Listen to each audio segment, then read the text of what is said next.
देखो, सबसे पहली बात ये है कि लाइफ़स्टाइल जो है, आजकल का लाइफ़स्टाइल ही खराब हो चुका है। बच्चे 12 बजे उठते हैं और पूरी रात मोबाइल चलाते रहते हैं और उसको एक नया नाम दे दिया गया है जेन ज़ी। बच्चे अगर जेन ज़ी में हैं इसलिए आए हैं क्योंकि पेरेंट्स ही ज़ी बन चुके हुए हैं, राइट?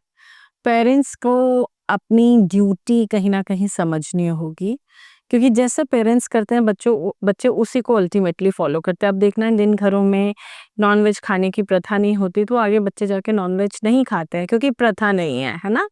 और तकरीबन 80% ऑफ द फैमिलीज़ में जिसमें पेरेंट्स बिल्कुल भी टीटॉटलर हैं, ड्रिंक नहीं करते, स्मोक नहीं करते, बच्चे भी नहीं करते। तो कहते हैं कि आपको चैरिटी बिगिन्स एट होम, तो जो आप बच्चे जैसे चाहते हो उनमें वैसे संस्कार डालो। तो सबसे बड़ा ज़रूरी है, जब आपको पता है कि बच्चा पैदा होता है तो अन्नप्राशन कराया जाता है उसका। खाने का भी एक संस्कार होता है जो हम करवाते हैं। उसमें एक प्रॉपर सेरेमनी की जाती है जब बच्चे को फर्स्ट टाइम अन्न टेस्ट करवाया जाता है। तो अगर बच्चे घर में देखेंगे कि मम्मी कुकिंग कर रही हैं, पापा कुकिंग कर रहे हैं, तो दे नो कि घर में खाना बन रहा है। अगर बच्चों को यही सिखाया गया कि बेटा आज we are going on a party, you can order from Zomato और एनी स्विगी या कहीं से भी ऑर्डर कर सकते हो, तो डेफिनिटली वो जो अन्य संस्कार है वो गलत हो जाता है। वो धीरे-धीरे इनिशियली तो वो ठीक लगता है, वो बाद में वो पेरेंट्स के लिए ही जी का जंजाल बन जाता है, क्योंकि कन्वीनियंस के नाम। हाँ, क्योंकि उसके बाद क्या होता है, बच्चों में ओबेसिटी आ जाती है और इतने ज़्यादा आप यकीन मानेंगे, मेरे पास बच्चे ऐसे भी आए हैं जो 140-150 किलो थे और उसका रीज़न यही था। उसके बाद पेरेंट्स परेशान हो जाते हैं कि हमारा बच्चा मोटा है। अब आपने उसको संस्कार ही ऐसा दे दिया कि तुमने हर तरह का फास्ट फूड खाना है, अपनी कन्वीनियंस के लिए संस्कार दिया। उसके बाद बायोट्रिक सर्जरी कराइए और इंजेक्शंस लीजिए पतले होने के लिए। उसके बाद इन चीज़ों पे पेरेंट्स आ जाते हैं। तो मुझे लगता है कि कोई जेन ज़ी या कुछ नहीं है। अगर पेरेंट्स एक सही संस्कार अपने बच्चे को देते हैं, तो आगे बच्चा सही ईटिंग करता है। लाइफ़स्टाइल चेंजेस में जैसे early morning you have to wake up, लेकिन मेरे पास ऐसी मदर्स आती हैं जो कहती हैं, भई मैं 11 बजे से पहले नहीं उठ सकती। अब जो मदर 11 बजे नहीं उठ सकती, उसका बच्चा कैसे 7 बजे उठेगा? लेट उठने का कारण इसलिए है, लेट सोना भी है। लेट उठने का कारण लेट सोना भी है और एक फैशन भी है। आजकल हर एक चीज़ का ट्रेंड बन चुका है। जैसे आपको पता होगा कि पहले लोग ड्रिंक करते थे, तो कभी सोशल मीडिया पे नहीं डालते थे, इफ यू रिमेंबर। या मैं देखती थी, मैं बहुत छोटी थी तो मैं मम्मी से पूछती थी कि मम्मी लोग वाइन खरीदते हैं वाइन शॉप से, तो वो छुपाते क्यों हैं? क्योंकि उस समय ये एक बहुत बुरी बात मानी जाता था, या it was a bad considered to be a taboo.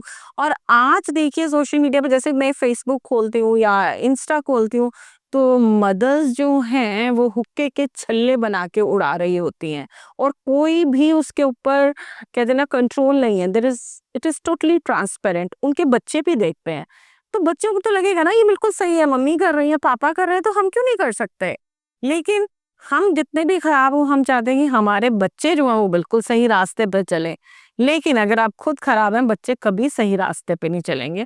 और ये धीरे-धीरे डिग्रेडेशन होती जा रही है और ये ज़्यादा डिग्रेडेशन इंडिया में ही हो रही है, क्योंकि इंडिया में नया-नया मॉडर्निज़्म आया है और उस मॉडर्निज़्म का कॉन्सेप्ट है शराब पियो, सिगरेट पियो, पिज़्ज़ा खाओ, बाज़ार से बर्गर्स मंगवाओ, पास्ता खाओ, this is modernism. Whereas I think modernism is to open up your mind and embrace the right culture. उसे मॉडर्निज़्म कहा जाता है। हम वी आर रिच फॉर, हमारा फूड कल्चर कितना रिच है। अगर आप देखिए पंजाब की बात करें तो लस्सी, मक्की का टोडा, सरसों का साग, मतलब ये कंप्लीट मील है। सरसों के साग में आपकी आयरन आ गई, मक्की में आपका सीरियल आ गया, कार्बोहाइड्रेट आ गया, लस्सी में आपका कैल्शियम आ गया, एक पूरा मील हम लेते हैं। लेकिन आजकल के जनरेशन को क्या है, सुबह उठते ही दे नीड सबवे का sandwich, they need burger, pizza. So what they are eating? But कैसे आया उनमें? क्योंकि पेरेंट्स ने ये इनकॉर्पोरेट किया। मैम तो इंडियन डाइट में कार्ब्स बहुत है, रोटी चावल मतलब है ही है, हाँ। तो इसका भी इशू है। नहीं, ये एक बहुत बड़ा मिथ है। देखिए, आप अपने दादा की बात कीजिए, परदादा की बात कीजिए, या मेरे ख़्याल से और 3-4 जनरेशंस पीछे चले जाइए, तो wheat was very much in our food, right? Rice was very much in our food. अब क्या हो गया कि बच्चे को बर्गर खिला देंगी, मदर्स खुद भी खा लेंगी, लेकिन मैंने गेहूँ बंद कर रखा है। भैया पिज़्ज़ा किससे बन रहा है? वो तो रिफाइंड फ्लावर से बन रहा है। अगर आप सही मात्रा में हर चीज खाते हो तो कोई चीज आपके लिए घातक नहीं है। Excess of everything is bad. अगर हम बात करें सिद्धार्थ शुक्ला की, उनकी एक बहुत दुखद मृत्यु रही, तो excess of everything is bad. Due apologies to my viewers who are watching this. But हम ये जानते हैं कि वो सिर्फ स्मोक करते थे बहुत ज्यादा, राइट? उसके बाद एक्सेस ऑफ एक्सरसाइज कर लेनी। एक्सरसाइज भी उतनी करनी होती है जिससे हार्ट पे इफेक्ट ना हो। कितने एक्टर्स हैं जो ट्रेडमिल पे कोलैप्स कर जाते हैं? Why? Because that is excess of exercise. अभी अब शिफाली जरी वाला देखिए, excess of चाह कि मैं और सुंदर दिखूं, जवान। Embrace the age with grace. Right food, right quantity and right system. You need not to stop anything. But हाँ, excess exercise भी कर लेंगे, excess खा भी लेंगे, excess शराब भी पी लेंगे और फिर आटा और चावल छोड़ देंगे, भैया हम तो ग्लूटेन बिल्कुल नहीं खाते, तो ऐसा कुछ नहीं है। And this is, you are creating problem for your coming generations. अगर आप आटा चावल बिल्कुल बंद, बॉडी चेंज हो जाएगी। बॉडी चेंज हो जाएगी, आने वाली जनरेशंस आटा चावल पचा नहीं पाएंगे और उनके लिए बहुत प्रॉब्लम होने वाली है आगे। अब मिलेट्स के पीछे पड़े हैं तो मिलेट्स से खाते जाओ, मिलेट्स से खाते हुए, भाई आटे में बहुत इंपॉर्टेंट विटामिन रहते हैं जो शायद बाकी मिलेट्स में हमें नहीं मिल सकते। अब कई लोगों को IBS सिंड्रोम रहता है, इरिटेबल बाउल सिंड्रोम, उन लोगों को मिलेट्स इतने नहीं खाने हैं। कई लोगों को CHD रहता है, कई लोगों को किडनी डिजीज रहता है, कॉरोनरी किडनी डिजीज रहता है, तो उन लोगों को भी नहीं खाने हैं। जी, मेरा खपली आटा होता है, हाँ, वो जो ओरिजिनल आटा है, और जो हम खाते हैं वो जेनेटिकली मॉडिफाइड आटा है, जो अभी सीधे 40-50 सालों में गवर्नमेंट ने लाया था यील्ड बढ़ाने के लिए। तो खपली आटा के बारे में कुछ आप तो देखो, मैं आपको एक सिंपल सी बात बताती हूँ। Do in Rome as Romans do. You know that India is a country where most of the people are poor, right? जिन लोगों को 3 वक्त का खाना नसीब नहीं होता, वो लोग इतनी मॉडिफिकेशंस और इतना हाई फाई नहीं सोच सकते। मेरे ख्याल से आपके घर में भी खपली आटा यूज नहीं होता, मेरे घर में भी खपली आटा नहीं यूज होता। मुझे लगता है कि जो भी अवेलेबिलिटी है मार्केट में, आप वही खाइए, लेकिन एक लिमिट में खाइए। बिकॉज एक डाइटेटिक्स में टर्म आती है RDA, रिकमेंडेड डाइटरी अलाउंस। तो हर एक चीज का एक रिकमेंडरी डाइटरी अलाउंस है, उस लिहाज से खाइए, थोड़ा सा फाइबर रखें। अब कई लोग हैं फ्रूट खाते हैं तो किलो किलो फ्रूट ही खा जाते हैं। आपको पता है एक सेब में 80 कैलोरीज होती हैं, तो लोग क्या करते हैं 3 सेब काट के खा लेंगे। भैया 80 × 3 आपको लोग कितना चला गया। अब पानी पीने लगे तो माशाल्लाह वो पानी इतना पी लिया कि किडनीज पे ही ओवरलोड हो गया। आपका मतलब कि डिटॉक्स होने के बजाय आपका प्रोटीन लॉस भी बॉडी से हो गया।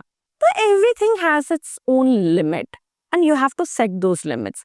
तकरीबन क्या होता है, we eat wrong and then we run after these shortcuts. Health is no shortcut, it is a journey and it is not a destination. And जैसे होता है ना, स्कूल होता था हमारा, तो वी ऑलवेज हैड 40 मिनट्स का पीरियड। हमारा कभी भी 1 घंटे 2 घंटे, क्योंकि पता है कि 40 मिनट्स के बाद बच्चा will lose the interest. Life में हर एक चीज का टाइम टेबल है, लेकिन जो चीजें हमारे हाथ में उनका हमने कोई टाइम टेबल नहीं रख रखा। ऑब्सेक्ल हो जाते हैं। हाँ बिल्कुल। जैसे अभी शादी में जाते हैं, मतलब कि आई शुड नॉट से इतना ग्रैंड वेडिंग करते हैं, भैया 20 स्टॉलों की जरूरत क्या है? लेकिन जो लोग 11,000 या 5100 देते हैं, वो कहते हैं कि हम 11,000 निकाल के ही आए, 20 के 20 स्टॉलों में खाएंगे। ये नहीं देखेंगे कि हमारी है सेहत अलाउ कर रही है। मक्की का टोडा और सरसों के साग के स्टॉल पे भी आप देखोगे उनको जलेबी के स्टॉल पे भी देखोगे, उनको कुल्फी के स्टॉल पे भी देखोगे। कई लोग तो आइसक्रीम और गुलाब जामुन मिक्स करके खा रहे होते हैं। और आजकल डाइट फूड का बड़ा ट्रेंड हो गया, तो नारियल पानी लगा, नारियल पानी भी पी लेंगे, साथ में कोल्ड ड्रिंक भी पी लेंगे। So the 20 stalls, you have to set your limit yourselves. And if you not set the limits, then you will have the diseases. Then don't blame atta, chawal or anything for that. Blame yourself because you are eating wrong. Ma'am, जो एक तो हो गया आटे चावल का carbs और एक आलू का कार्ब्स, इन दोनों के मुकाबले बढ़िया कौन सा कार्ब्स है न्यूट्रिएंट्स के मामले में? See, देखो मैं बताती हूँ, हर एक चीज का अपना रोल होता है। When we talk about rice, देखो rice is a serial, right? Serial से में आपको फाइबर भी मिल रहा है, आपको कार्बोहाइड्रेट भी मिल रहा है। अगर हम बात करें उसके ऊपर, अगर आपका ज़्यादा पॉलिश्ड नहीं है आटा, मतलब कि बहुत फाइन गेहूं नहीं है, तो उसमें फाइबर आपको इनसॉल्युबल फाइबर बहुत ज़्यादा मिलता है। आलू जो है, आलू has more of a starch and it has more of a soluble fibre, right?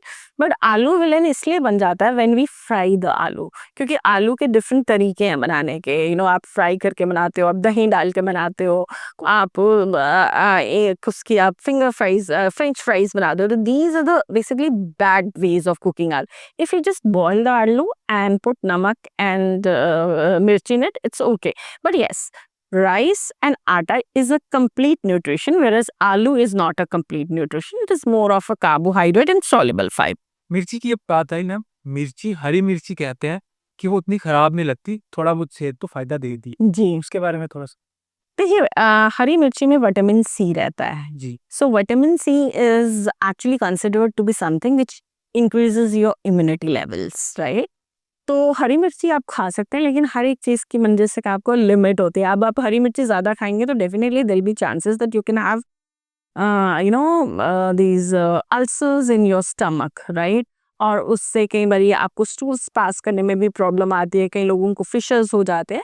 तो अगर आप 1 या 2 अपने खाने में डाल रहे हैं और खा रहे हैं, तो I think it is full of vitamin C and it has antioxidants also, it is good.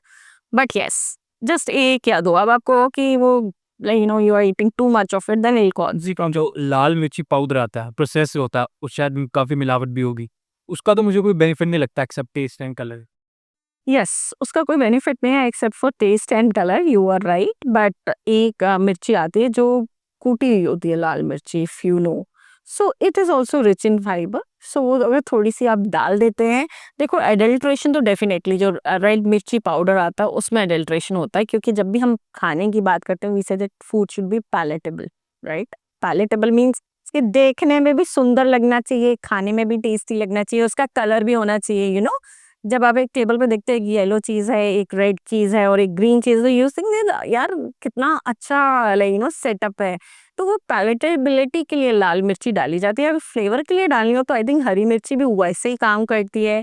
वो रेड मिर्ची जो पूरी पूरी आती है और उसको हम मिक्सी में खुद कूट लेते हैं, तो वो भी वही काम करती है जो लाल मिर्ची करती है। बट हाँ, क्योंकि वो कलर देती है तो it becomes more palatable. But colour दे रही है तो इसका मतलब वो कहीं ना कहीं उसमें हो सकता है कि ऐड किया हुआ है, या और मैम न्यूट्रिशन के बाहर की अगर हम बात करें, एक हो गया कि हमने स्टेपल फूड्स खाए, जो मतलब पकाने के बाद सॉफ्टवेयर हमने खा ली और वो शेल्फ लाइफ उनकी साल से ऊपर है। एक हो गया कि हमने फ्रूट्स और वेजिटेबल्स खाए जिनमें लिविंग सेल्स हैं, वो लिविंग सेल्स खाए।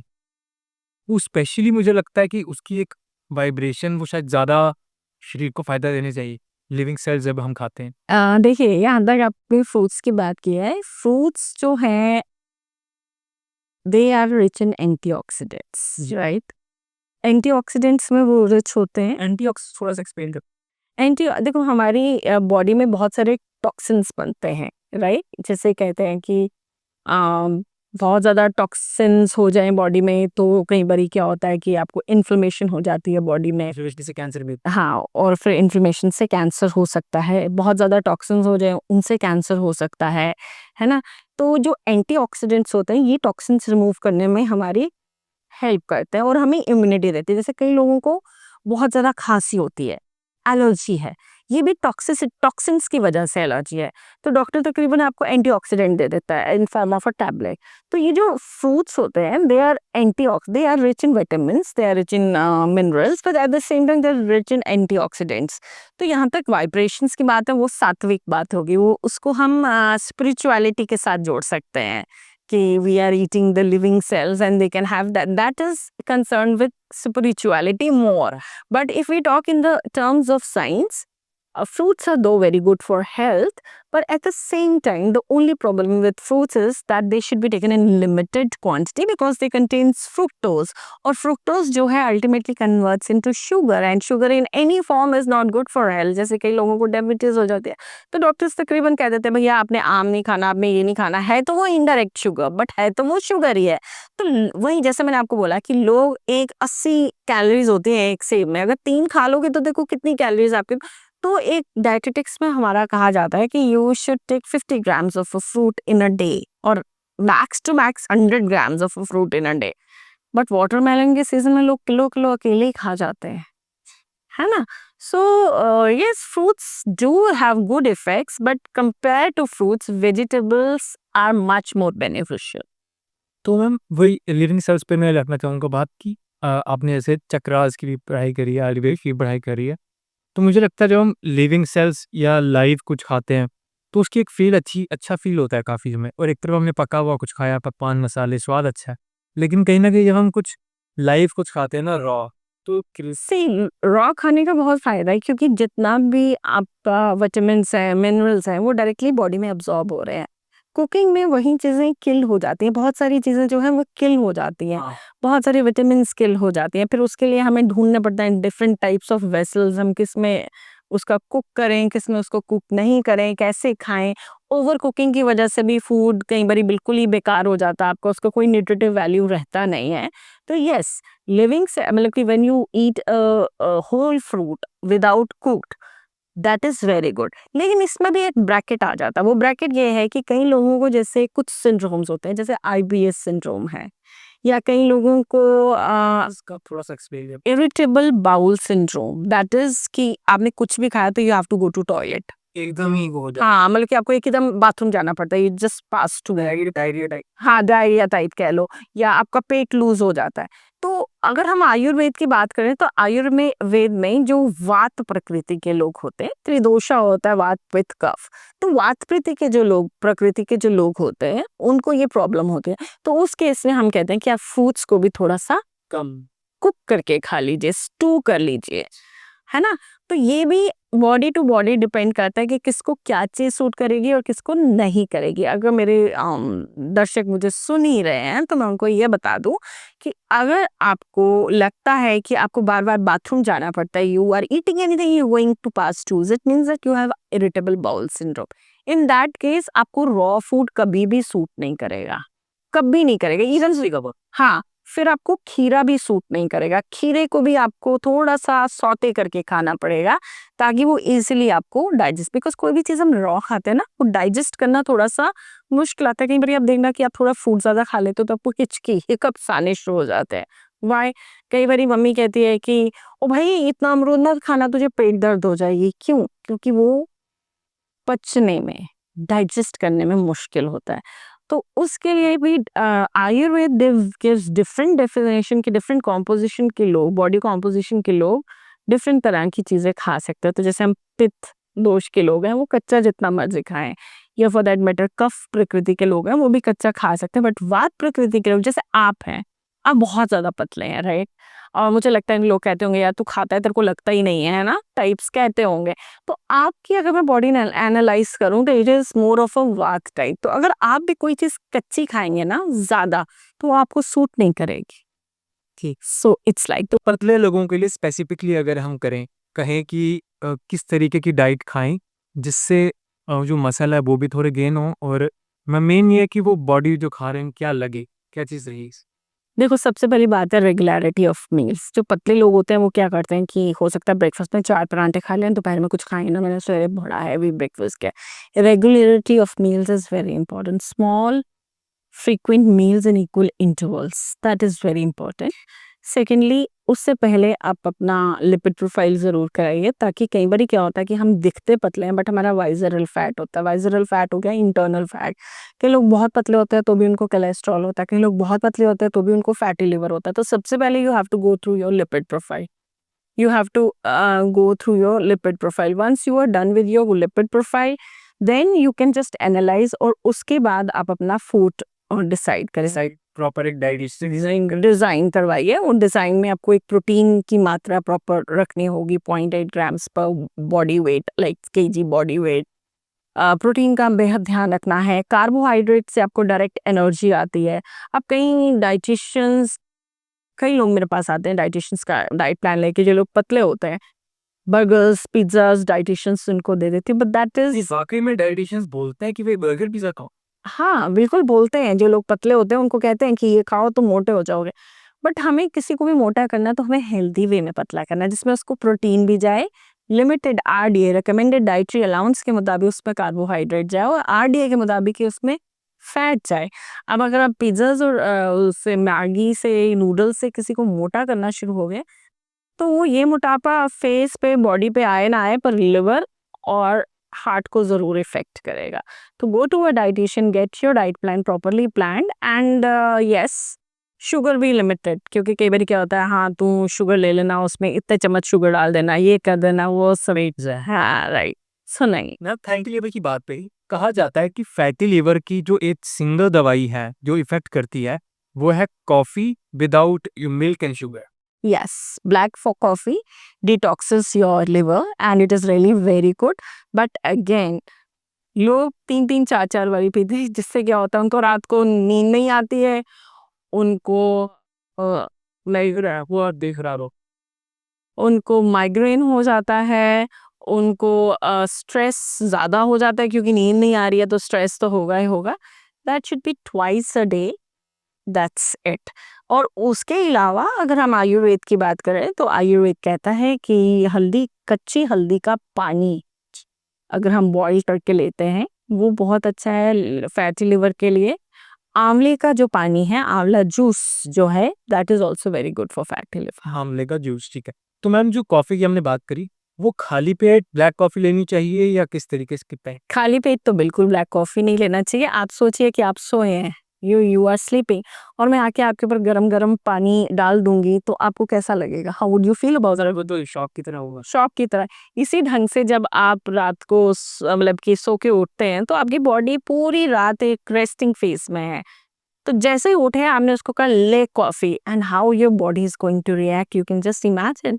No, it is a trauma. अगर आपको एम्प्टी स्टमक ही लेनी है, तो सबसे पहले अपनी बॉडी को काम डाउन करिए, लेमन वाटर लीजिए, उसके बाद थोड़ा सा आंवला जूस ले लीजिए, उसके बाद थोड़ा सा सौंफ का डिटॉक्स वाटर ले लीजिए, दैट इज रात को सौंफ को आपने इन्फ्यूज कर दिया और सुबह आपने वो पानी जो है पी लिया। अब क्या हुआ कि आपकी बॉडी को धीरे धीरे, जैसे वो मम्मी उठाती है ना आपको सुबह, बेटा उठ जा, बेटा उठ जा, बेटा उठ जा। अब जब बेटा अच्छे से उठ गया है, तब उससे कहा जाके ब्रेड लिया। तो इट्स लाइक दैट, आपने अच्छे से अभी बॉडी को उठा दिया। उसके बाद अगर आप लेते हैं तो it will detox your liver also, but will not have negative effect on your body. हम लेट उठते हैं लोग क्योंकि लेट सोते हैं। लेट क्यों सोते हैं? क्योंकि नींद लेट आती है, क्योंकि डिनर ही रात को 9-10 बजे होता है और वो एक इवेंट होता है, जबकि 5-6 बजे खा लिया। थोड़ा आदमी का लालच, स्वाद का लालच, इस चक्कर में बंदा 5-6 बजे भी खाएगा, 9-10 बजे भी नहीं, इवेंट आ रहा है उसका घर पे। या सी, मैं आपको एक सिंपल सी बात बताती हूँ। देखो क्या होता है कि जब हम छोटे थे, अब तो समझदार हो गए, हम शाम को कभी, एक ही डोसे वाला होता था गांधीनगर में, हम शाम को कभी डोसा खाने जाते थे, तो हमें भूख नहीं होती थी, तब भी मम्मी कहती थी नहीं, फुल्का ज़रूर खाना है, राइट? इवनिंग में हम लोग नूडल्स खाते थे, तब भी मम्मी कहती नहीं, फुल्का ज़रूर खाना है। ये इमोशनल वो बड़ा तो मैंने कहा ना कि जो खाने का संस्कार है, वो गलत है। अब अगर हम साउथ इंडियंस की बात करें, अगर वो डिनर में डोसा ले रहे हैं, तो वो डोसा ही ले रहे हैं। They are not taking any phulka, they are not taking any chawal. मतलब उनके घर में एक ही क्विज़िन बनता है, या इडली बन जाएगी, या डोसा बन जाएगा, या चावल बन जाएगा।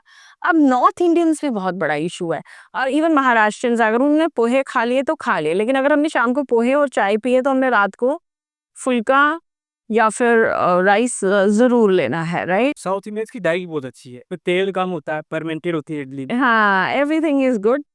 उनकी डाइट अच्छी है, नो डाउट। और सबसे बड़ी बात है, ऑयल नहीं होता, और ये they use coconut is antioxidant rich oil, so of course the diet is very good, even our diet is very good. But see, South Indians have not changed their culture. You will see any South Indian lady early in the morning, उसने ऐसे करके यहाँ पे चंदन का टीका लगाया होगा, है ना? उन्होंने चंदन का, शाम को वो फूलों का गजरा भी लगाएंगे। और हमारे यहाँ अगर कोई लड़की आपको फूलों का गजरा और चंदन का टीका लगाए मिल जाए, देखना कितनी कराई है, देखना कितनी कराई है। और कोई शराब पीती हुई मिल जाए, वाह यार, ये लोग कितने फॉरवर्ड है, विमेन एम्पावरमेंट देखो। So, and I feel so bad looking at these girls कि यार पैसे का शो ऑफ करना है, तो एटलीस्ट अपने बच्चों को सही संस्कार देकर, let me see your children donating, not drinking and wearing off shoulders. I mean, आप 14-14, 11-11 साल के बच्चों को क्या संस्कार दे रहे हो, राइट? तो हमारा क्वेश्चन कहाँ था, वो मुझे अब आ रहा था कि जो खाना है ये एक रात को डिलीवरी, किसी को भूख हो या ना हो, लेकिन खा दी सर। वो आपको खुद समझना होगा। देखो कई बार क्या होता है कि हम अपनी गलतियां जब तक खुद उन पे गौर नहीं करते ना, तब तक हम संभल नहीं पाते। अब आपने ये पॉडकास्ट किया है, लोग मुझे सुन रहे हैं, अगर सुनकर अभी उनको शायद ये बातें अच्छी लग रही होंगी और कुछ लोग क्रिटिसाइज भी कर रहे होंगे, obviously I can understand that. But अगर हम लोग खुद समझ आते हैं तो रात को इवेंट ना बनाएं। अगर आपको हाई फाई अच्छा खाना खाना है तो लेट इट बी 4 बजे इवनिंग स्नैक्स रख लीजिए आप, और रात को हल्का फुल्का soup and just a single chapati खा के उसको क्लोजिंग कर दीजिए। रात को जो आप कह रहे हैं ना कि लेट होता है, it is not because of कि फैमिली इकट्ठे बैठी होती है, it is because of the reason that 4 लोग बेड पे बैठे होते हैं और 4 लोग अपनी अपनी रील्स देख रहे होते हैं। तो ये स्क्रीन टाइम जो है ये कम करना होगा। अब देखो आईफोन भी फैशन बन गया, मतलब कि पेरेंट्स ने ईएमआई लेके बच्चों को आईफोन्स लेते दिए। शायद आईफोन्स इंडिया में ईएमआई पे हाँ ये लेने के पैसे की हाँ, तो ये सारी चीजों से दिस दिखा मैं तो कहती हूँ कि आप एक बार ये सोच लो कि मैंने इंडियन कल्चर में रहना है, तो मेरे ख्याल से आपको कुछ भी नथिंग इज इम्पॉसिबल। देखिए I am a Hindu and yes I मैं इस चीज में बहुत बिलीव करती हूँ कि कहीं ना कहीं हम लोगों ने अपने संस्कार छोड़ दिए हैं। अगर आप किसी मुस्लिम को देखते हो वो 4 बजे उठकर नमाज पढ़ते हैं, है ना। 4 बजे उठना, ब्रह्म मुहूर्त में उठना, हमारे रिलीजन में भी है ब्रह्म मुहूर्त में उठना, लेकिन हम खुद ही नहीं उठते तो अपने बच्चों को ब्रह्म मुहूर्त, हमारे बच्चों को ये भी नहीं पता होगा कि ब्रह्म मुहूर्त क्या है। तो दिस इज वेरी इंपॉर्टेंट कि आप ब्रह्म मुहूर्त में उठिए। आप जिस समय सूर्य निकलता है उस समय सूर्य नमस्कार की योगा कीजिए। शाम को आप सूर्य नमस्कार कर रहे हैं और फिर वो पोस्ट कर रहे हैं सोशल मीडिया के ऊपर कि मैं योगा में सूर्य नमस्कार। हर एक चीज को एक मकसद से बनाया गया है। मुझे पता है कि प्रभात फेरी गुरुद्वारे से निकलती है सुबह सुबह, कुछ दिन होते हैं वो, आई डोंट नो, आई थिंक जब गुरु नानक जी का बर्थडे आने वाला है ना, निकलना शुरू होता है। वो सुनकर इतना लगता है अच्छा ना, वाहेगुरु वाहेगुरु वाहेगुरु जी। हालांकि हर फ्रेटर्निटी में लोग ड्रिंक भी करते हैं, मीट भी खाते हैं, सब कुछ करते हैं, लेकिन अपने संस्कारों से जुड़े रहिए। अगर आप अपने संस्कारों से नहीं जुड़ेंगे तो कहीं ना कहीं आप, आज कितने लैंडस्लाइड्स आ रहे हैं कि नहीं आ रहे हैं, तो एक दिन ऐसे होगा कि ये जमीन नीचे से खिसक जाएगी और हम ना घर के ना घाट के हर दूसरा बंदा बैरियाट्रिक सर्जरी ही करवा रहा होगा। कईयों के ओबेसिटी के रीजंस अलग होते हैं, like you know some people have gone through very tough phase of life, some are in depression, some have gone through operations, like if I talk about myself, because बहुत लोग ना ये question भी put करते हैं, भैया खुद तो ये ओवर वेट है और डाइटिशियन है और हम लोगों को ये देती है। See what I have gone through in my life, that I know, like 3 years in hospital. 3 years is a long time when you are in hospital and you're spending 15 to 16 lakh on your treatment. सो वो different चीज है कि क्यों किसी ने put on किया wait, वो किसी की भी लाइफ में फेज आ सकता है, राइट। लेकिन फिर उस बीमारी से अगर रिकवर किया तो इसलिए किया क्योंकि डाइट सही, राइट। अगर डाइट सही नहीं होती तो शायद रिकवरी बीमारी से नहीं हो पाती। तो यही चीजें हैं कि डाइट सिर्फ इसलिए नहीं होना कि मुझे पतला दिखना है या मुझे ये होना है, डाइट इसलिए लेना है कि आपकी passive immunity, active and passive 2 होते हैं, पैसिव इम्यूनिटी जो है वो बड़ी रहे। अगर पैसिव इम्यूनिटी आपकी बड़ी रहेगी तो आप किसी भी तरह की डिजीज को ओवरकम कर सकते हो, और अगर नहीं होगी तो you will not be able to survive. Active और पैसिव इम्यूनिटी की बात आई है, थोड़ा सा एक्सप्लेन कर। सी एक्टिव इम्यूनिटी वो होती है जो हमें सीधे वैक्सीनेशन से आती है, एक्टिव इम्यूनिटी उन लोगों ने इंड्यूस कर ली, राइट। बीसीजी के इंजेक्शंस लगते हैं तो that is active immunity. Polio के इंजेक्शंस हैं, that is active immunity. Passive immunity is when we eat right type of food जो हमारी बॉडी को इम्यूनिटी स्ट्रॉन्ग करती है। जैसे विटामिन सी रिच फूड्स खाते हैं तो उससे हमारा पैसिव इम्यूनिटी स्ट्रॉन्ग होता है कि अगर मुझे खांसी हो रही है और मेरे साथ वाले को हो रही है, हो सकता है मैं 5 दिन में रिकवर कर दूं, मेरा साथ वाला जो है 1 महीने में रिकवर करे, क्योंकि मेरी पैसिव इम्यूनिटी अच्छी है, because I have taken good food, right. अब कई लोग हैं जिनको कैंसर होता है, कई लोग बहुत अच्छे से कैंसर, अब ही ना खानी है, उन्होंने कैसे कैंसर से रिकवर कर लिया, क्यों किया, क्योंकि obviously she was always on a good diet. तो कहीं ना कहीं फाइटिंग, बॉडी को फाइटिंग स्पिरिट मिलती है और बॉडी खुद ब खुद अपनी इम्यूनिटी से ही अपने आप को रिकवर फेस जल्दी कर लेती। और कई लोग कोलैप्स कर जाते हैं क्योंकि उनमें इम्यूनिटी नहीं होती है, वो they get overpowered by disease. जो क्वालिटी है बॉडी के ऑर्गन्स की, वो तो सारी लाइफ जो खाना पीना खाया वो डिसाइड करती है। बिल्कुल वो डिसाइड करती है। अब कई लोग आते हैं मेरे पास बहुत मोटे होते हैं, लेकिन ना उनको कॉरोनरी हार्ट डिसीज होती है, ना उनका फैटी लिवर होता है, ना उनका, बिकॉज वो कहते हैं मैम हम कुछ गलत खाते ही नहीं है। तो उनको सिर्फ सबक्यूटेनियस फैट है। सबक्यूटेनियस फैट होगी ये जो ऊपर ऊपर से आपको दिखती है, दैट इज सबक्यूटेनियस फैट। तो वो हम 2 मिनट में निकाल लेते हैं। और अगर इंटरनल फैट भी होती है वो भी हम निकाल लेते हैं। तो ऑब्वियसली अगर आप अच्छा खाते हो तो आपकी लाइफ लॉन्ग है, बेशक आप मोटे दिखते हो। आप गंदा खाते हो, बेशक आप पतले दिखते हो, तो one has a short life. Ma'am PCOD की एक स्पेशली एक पॉइंट है आपके टाइटल में, तो थोड़ा उसके बारे में बताइए, आम आदमी कैसे समझ सकते क्या होता है? सी पीसीओडी इज यूजली ये गर्ल्स को रहता है, और आजकल 13 to 14 years of age of girls को पीसीओडी हो जाता है, that is polycystic ovary disease. इसमें क्या होता है, इट इज़ अ सिंड्रोम, इसमें छोटी छोटी सिस्ट बन जाती हैं, हाँ, ओवरीज के अंदर। और इससे फिर आगे जाके बहुत सारी प्रॉब्लम्स होती हैं, इनफर्टिलिटी, वेट गेन होना शुरू हो जाना, फेशियल हेयर्स आ जाना, छोटे छोटे एक्नेज आ जाते हैं फेस के ऊपर।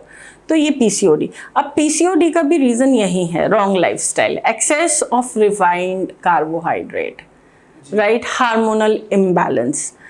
कई बार क्या होता है आपका वेट ही ज़्यादा हो जाता है, और वेट ज़्यादा होने की वजह से पीसीओडी हो जाता है। तो इसके लिए हम एक स्पेसिफिक डाइट प्लान करते हैं जिसमें मिल्क एंड मिल्क प्रोडक्ट्स को थोड़ा सा कंट्रोल किया जाता है, चीज़ को कंट्रोल किया जाता है, रिफाइंड कार्बोहाइड्रेट्स जो हैं वो कंट्रोल किए जाते हैं, और उस ढंग से इस डिज़ीज़ को हम वो करते हैं। लेकिन इसके साथ एक और चीज़ है कि आजकल बहुत सारी मार्केट्स में ना टीज़ आ गई हैं, PCOD T, liver detox tea, please don't fall prey to all this. These are all business gimmicks.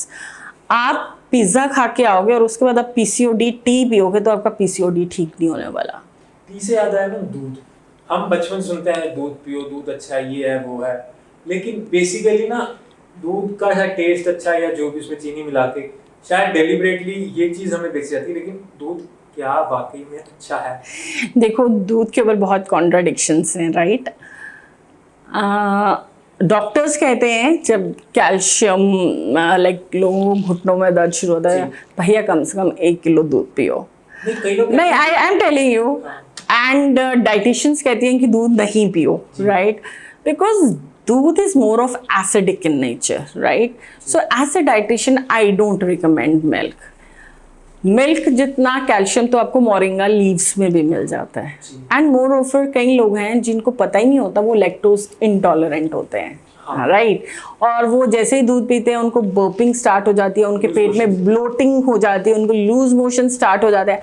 अब उनका ये होता है कि भैया मैं कहा 1 किलो दूध पीना तो हमें पीना है। नहीं, दूध कैल्शियम के लिए कोई ज़रूरी नहीं है। कैल्शियम आपको बहुत सारी चीज़ों में मिल जाता है, स्पिनच में मिलता है, मोरिंगा लीव्स में आपको कैल्शियम मिल रहा है, आपको ब्रोकली में कैल्शियम मिल रहा है, आपको हर चीज़ में कैल्शियम मिलता है। ऐसा नहीं, आप 1 गिलास दूध में कितना ही कैल्शियम, आपको 200 ml से ज़्यादा दूध नहीं। अब आप देखो कई छोटे छोटे बच्चे होते हैं, वो लोग भी लैक्टोज इंटॉलरेंट होते हैं, उनको कहा जाता है कि मदर का मिल्क ही पिएं। तो कई बच्चे 3-3 साल तक मदर मिल्क फीड लेते रहते हैं। वाई?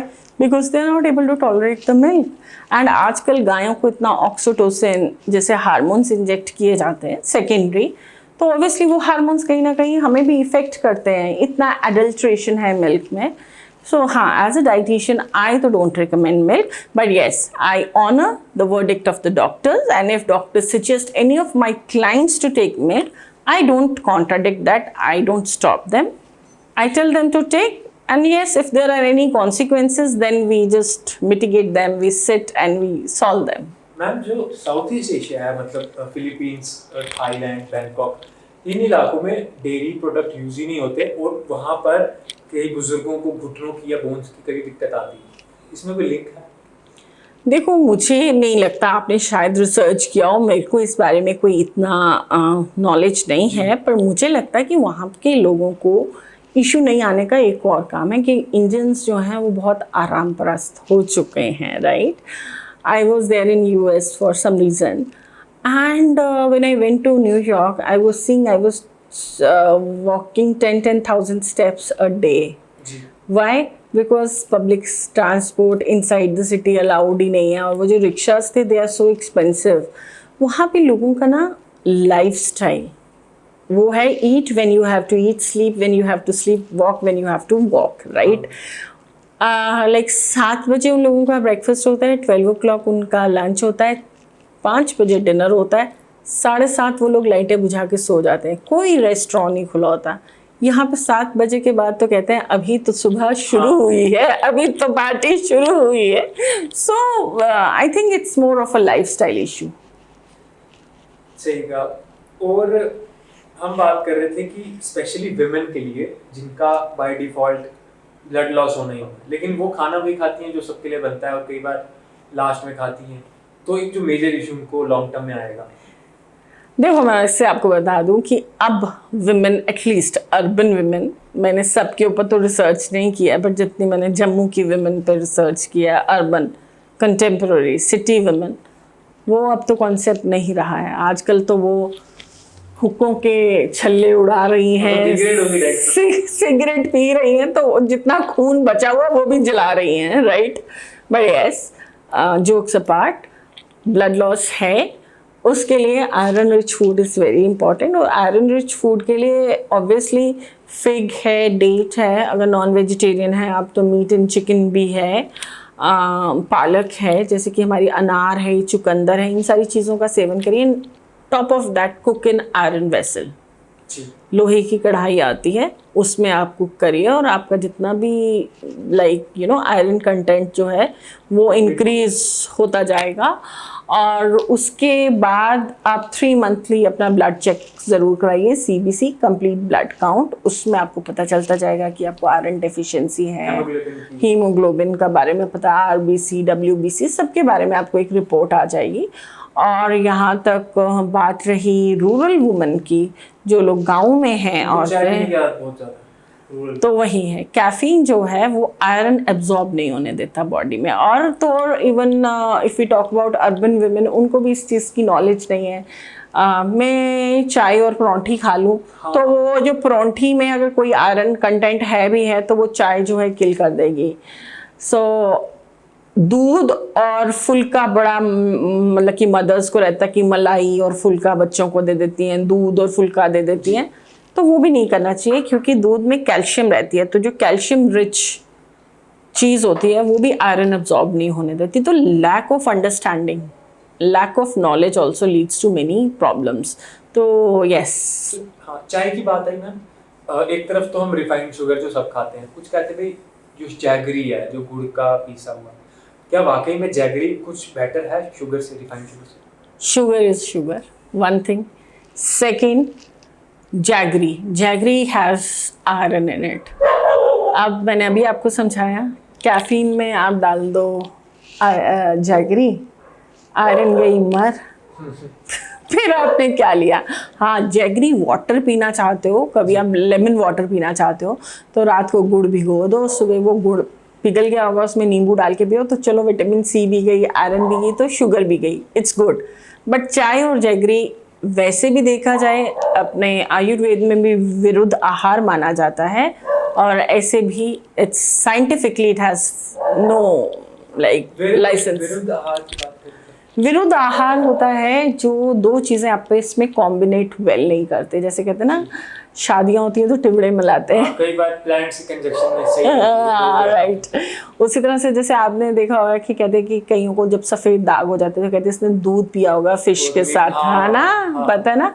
तो ये सारी चीज़ें विरुद्ध आहार में आती है, those which do not कॉम्बिनेट well with each other and they cause trouble in your body. हम स्वाद के चक्कर में हाँ, अभी जैसे लोग स्ट्रॉबेरी शेक्स बनाते हैं तो क्या करते हैं कि योगर्ट या मिल्क डाल के स्ट्रॉबेरी शेक बना देते हैं, इट इज़ कम्प्लीटली विरुद्ध आहार। अगर आप इसी को उबालोगे तो देखोगे दूध फट जाएगा, है ना। सो इट्स अ विरुद्ध आहार। अगर आपको स्मूदी पीनी है तो वाटर में डाल के स्ट्रॉबेरीज और ले सकते हैं, बट नॉट इन मिल्क और योगर्ट। सो दिस इज विरुद्ध आहार। कई लोग हनी को बॉईल कर लेते हैं, कई लोग कहते हैं कि this cake has Honey in it, so that is विरुद्ध आहार। आप हनी को एक टेम्परेचर के बाद बॉईल ही नहीं कर सकते, उसके बाद उसकी जो क्वालिटीज़ पॉजिटिव है वही नेगेटिव में चेंज हो जाती हैं। So it's a vast science, because I have done in Ayurveda, I have done in rainbow nutrition, I have done in modern science. तो आ जाके सबका आंसर एक ही है, टर्मिनोलॉजीज डिफरेंट है। वेट लॉस की हम बात करें, 2 ऑप्शंस होंगे हमारे पास, एक एक्सरसाइज और सेकेंडरी बहुत ज़्यादा डाइट ऐसी खाएं कि जो सरप्लस कैलोरीज हैं वो ना हो। तो एक्सरसाइज वर्सेस कि ये जो कैलोरीज हैं उसको कम करें, दोनों में से मोस्ट इम्पोर्टेंट है?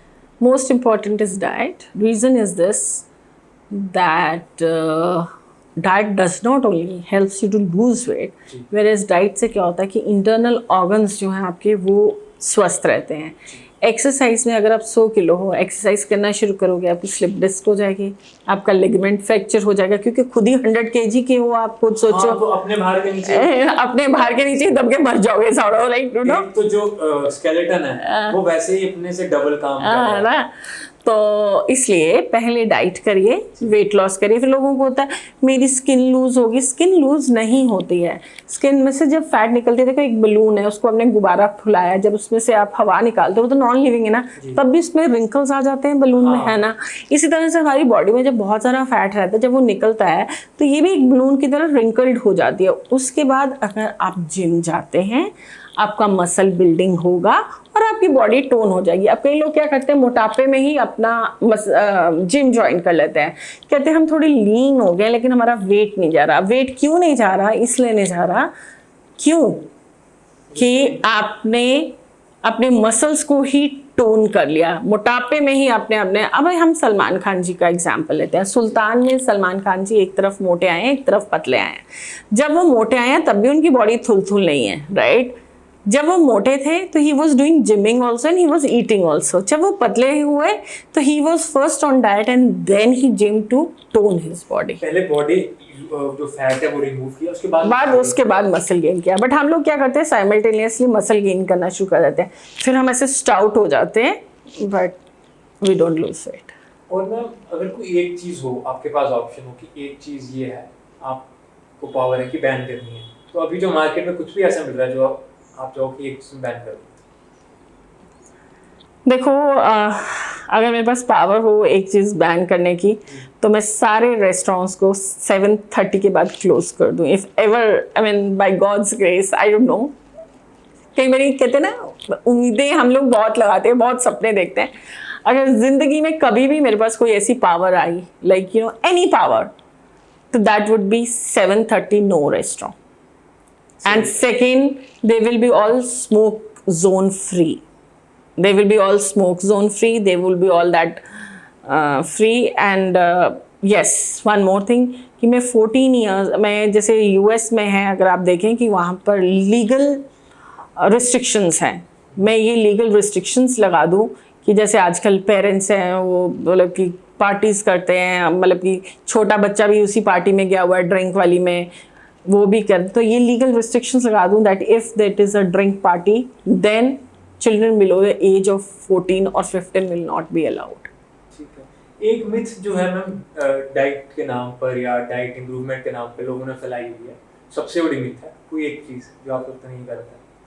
सबसे बड़ी मिथ जो लोगों ने फैलाई हुई है वो ये फैलाई हुई है, जीरे का पानी पी लो पतले हो जाओगे, जवैन का पानी पी लो पतले हो जाओगे, वो जो शेक्स आते हैं यू नो वाइट पाउडर सुबह शाम पीने के लिए, वो पतले हो जाओगे। कोई चीज़ आपको पतला नहीं करती, आपको सही खाना सही लाइफस्टाइल ही पतला कर सकता है। ये अजवाइन जीरे का पानी सिर्फ आपका मेटाबॉलिज्म फास्ट कर सकता है, वो भी जब आप अच्छा खाना खा रहे हैं।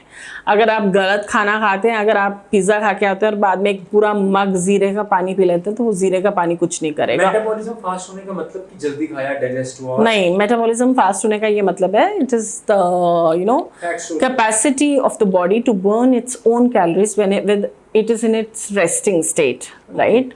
अभी जैसे मैं बैठी हूँ, अब जब हम बीमार होते हैं तो आपने देखा लोग पकड़ के चलते हैं क्योंकि उस समय बॉडी में एनर्जी नहीं होती। तो हम जो भी कुछ करते हैं हमारी बॉडी अंदर से वर्किंग होती है तभी करते हैं। तो that is the capacity of the body to burn its own calories when it's in resting state. तो तकरीबन जो लोग थायराइड या ऐसी चीज़ों से सफ़र कर रहे होते हैं उन लोगों की मेटाबॉलिज्म जो है वो स्लो हो जाता है। लेकिन ये जब हम थर्मोजेनिक फूड्स लेते हैं, थर्मोजेनिक फूड्स हैं जैसे अजवाइन हो गया, आपका व्हाट यू से मेथी का पानी हो गया, जीरे का पानी, ये थर्मोजेनिक फूड्स हैं। They are warm in nature and they increase the metabolism of your body. But अगर आप अपने पिज्जा इतना बड़ा खाया और उसके बाद आप कह रहे हो मैं मेटाबॉलिज्म फास्ट करूं तो नहीं नहीं पॉसिबल है। पिज्जा से याद है कोई ऐसी चीज जो आपको भी पता है कि भाई ये अच्छी नहीं है डाइटिशियन होने के नाते, लेकिन तब भी आपका मन कर जाता है तो आप रेजिस्ट नहीं कर सकते, चलो आज खा ही लें, कोई एक चीज ऐसी है। एक चीज मैं अपनी बताऊं, वैसे प्रमोशन हो जाएगी उस प्रोडक्ट की एंड मैं मैगी को रेजिस्ट नहीं कर सकती हूँ समहाउ। या मैगी इज माय फेवरेट। उसका उसका ना इट्स वेरी नॉस्टैल्जिक, वो बचपन से ना एक यादें हैं मैगी के साथ जुड़ी हुई। मैगी के नाम पे लड़ना झगड़ना, वो 4 रुपए की मैगी आना, उनकी हॉट व्हील कार्स मिलती थी जब हम ना 7 मैगीज इकट्ठे खरीदते थे। There are very small memories which are associated with Maggi, so that Maggi is very nostalgic. तो उसकी खुशबू भी कहीं आए तो इससे जाइए आप खा लेते हैं। कोई एक पब्लिक फिगर या सेलिब्रिटी जो आप टीवी पर या सोशल मीडिया पे देखते हो कि हाँ यार इसे डाइटिशियन की जरूरत है और मैं इसको एज एन ट्रेन करना चाहती हूँ या कंसल्ट या इसको अपनी कंसल्टेशन देना चाहती हूँ, कोई एक स्मृति ईरानी जो मिनिस्टर है, या ठीक है, और I really want that I should meet her and because she is doing such a good role as in Tulsi Virani. So कहीं ना कहीं जब उन्होंने ये सीरियल्स शुरू किया तो how Ekta Kapoor has projected her that she has ignored her self and she is become very fat. तो वो कहती है मिहिर तुम तो आज भी अच्छे हो, मेरे ब्लाउज तो देखो मुझे फिट ही नहीं आ रहे हैं, और वो बहुत अपने आप को कर्स कर रही है। तो वो मुझे पैथेटिक स्टेज अच्छी नहीं लगी क्योंकि उन्होंने आई डोंट नो वेदर स्मृति क्योंकि स्मृति ने ये चीज़ रियलाइज़ की कि नहीं की, किसी ढंग से एकता कपूर जी ने जस्टिफाई किया उनका ओवरवेट। हालांकि she is a very smart lady, she doesn't need any transformation, but yes if given a chance I would really love to work with her on her. तो अगर हम करें यूथ के लिए सिर्फ एक ही मैसेज हो, एक ही मैसेज का ऑप्शन है कि ये चीज़ चेंज करो, तो फिर early to bed early to rise makes man healthy wealthy and wise. एक ही चीज़ है, ये बचपन से आप प्रोवर्ब पढ़ते आ रहे हैं, इस पे आप प्लीज़ कंसंट्रेट करिए। और कई बार क्लाइंट्स बोलते हैं, ये कहा जाता है कि भाई घर का खाना ही कई बार वेट बढ़ा देता है, ये मिथ लेके लोग आ जाते हैं, आप कुछ अलग बताओ, स्पेशल बताओ, तो इस पे क्या जवाब? घर का खाना वेट, देखो घर खाओ या बाहर खाओ, एक्सेस कहीं पे भी खाओगे, जैसे आप मूली के परांठे बनते हैं, एक खाओगे ठीक है, 3 खाओगे तो बुरे हैं।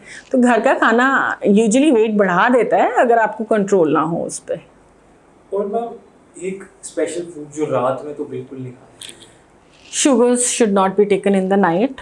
Fruits should not be taken in the night, right? And carbs should not be taken. Carbs as in not फुल्का तो आप खा सकते हो, carbs as in burgers, pizzas, they should not be. Curd का लोग कहते हैं दही नहीं खाना चाहिए।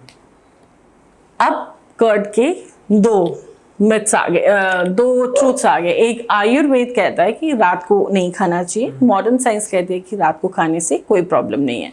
आयुर्वेद कहता है कि कर्ड की पोटेंसी हॉट होती है, इसलिए उसको हमेशा छाछ फॉर्म में लीजिए। Always mix water in curd and have it, है ना। और definitely in modern science also अगर आप बिल्कुल कंसनट्रेट कर्ड लेते हैं तो कई बार वो आपको एसिड फॉर्म कर देता है because it does not get digested that easily. So curd has to be diluted in water to get the best benefits out of it. लेकिन दूध से बेटर डाइजेस्टिबिलिटी है कर्ड की? Yes, it is because it has this lactobacillus in it, which is a very good bacteria. It is probiotic in nature. It is very good for gut health. So definitely curd is better than milk.